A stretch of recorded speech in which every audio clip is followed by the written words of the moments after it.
ప్రియమైన దేవుని పిల్లలారా, ప్రభువైన యేసుక్రీస్తు వారి పేరట మీ అందరికీ వందనాలు. ప్రభు పేరట మీ అందరికీ శుభములు, దీవెనలు కలుగునుగాక. ఈ ఉదయకాలం పరిశుద్ధ గ్రంథము నుండి దేవుని వాక్యాన్ని చదువుకుందాము. మీకా గ్రంథము 7వ అధ్యాయము 7వ వచనాన్ని చదువుకుందాం. నా దేవుడు నా ప్రార్థన ఆలకించును. దేవుడు తన మాటలు మనందరి కొరకు దీవించునుగాక. ఆమేన్. ప్రియమైన దేవుని పిల్లలరా, కొన్నిసార్లు మన స్నేహితులు లేదా మనము అపనమ్మకస్తుములుగా మారవచ్చు. అయినా సరే ప్రభువారు మనల్ని విడిచి దూరంగా ఎప్పుడూ వెళ్ళరు.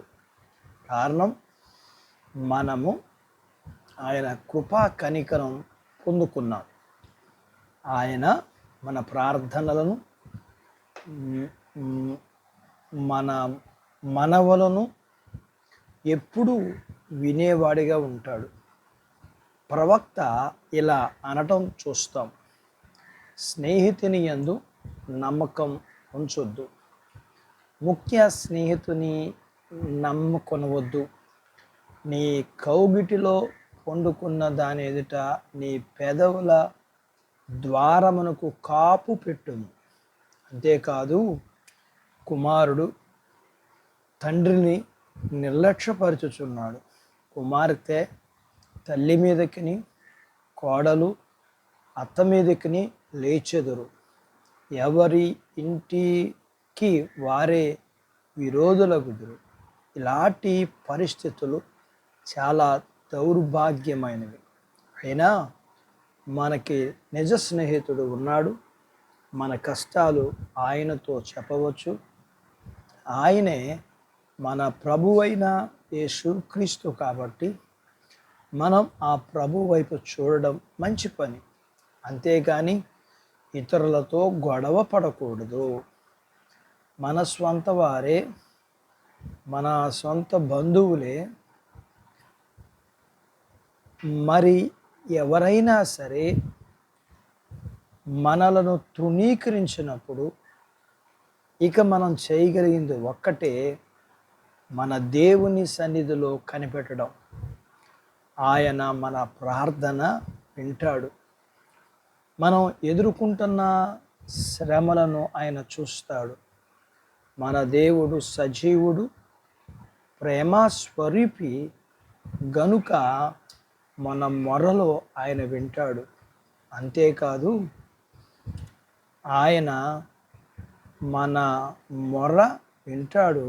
అలాగే ఆయన నిబంధనను స్థిరపరిచేవాడు గనుక తప్పనిసరిగా మనలను ఆదుకుంటాడు. నా దేవుడని ప్రభువును సంబోధిస్తున్నాం కాబట్టి పూర్తి నమ్మకముతో నా దేవుడు నా ప్రార్థన ఆలకిస్తాడని చెబుదాం. అట్టి బాధ్యత దేవుడు మనకు దయచేయునుగాక. ఆమేన్. ప్రార్థించుకుందాం. తలల వంచి కండ్లు మూసుకున్నట్లయితే నాతో పాటు ఏకీభవించండి. మమ్మల్ని మిక్కిలిగా ప్రేమించిన మా ప్రియ పరలోకపు తండ్రి, మీ పరిశుద్ధ నామమును బట్టి మీకు వందనాలు. ఉదయకాలం మీ పాదాల దగ్గర మీ లేఖనాన్ని నేర్చుకోవడానికి సహాయం చేశారు.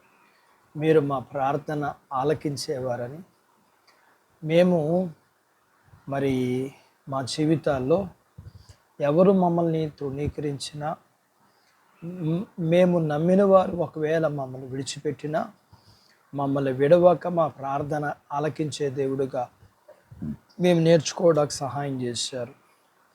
ప్రభువా, మీ పిల్లలను వారికి కలిగినంతటిని దీవించండి. చిన్న బిడ్డలను, యవనస్తులను, వృద్ధులను, స్త్రీ పురుషులను దీవించండి. వారి చదువులు, ఆరోగ్యాలు, ఉద్యోగాలు, పొలాలు, పశువుల్ని దీవించండి. వివాహములు కాని వారికి వివాహాలు అవ్వడానికి, గర్భం లేని వారికి గర్భఫలమును మీరు ఇమ్మని, గర్భము కలిగిన వారికి సుఖమైన ప్రసూతి ఇమ్మని, ప్రసూతి అయిన వారికి ఆరోగ్యం ఇమ్మని, మీ పిల్లలకున్న సమస్యలన్నింటిలో మీరు సహాయం చేయమని మా ప్రార్థన విని సహాయం చేస్తున్నందుకు కృతజ్ఞతాస్తుతులు వందనాలు చెల్లిస్తూ యేసు ప్రభు వారి పేరట స్తుతించి ప్రార్థించి అడిగినవన్నీ పొందుకుని ఉన్నాము తండ్రి. ఆమెన్. దేవుడు మిమ్మల్ని దీవించును గాక. ఆమెన్.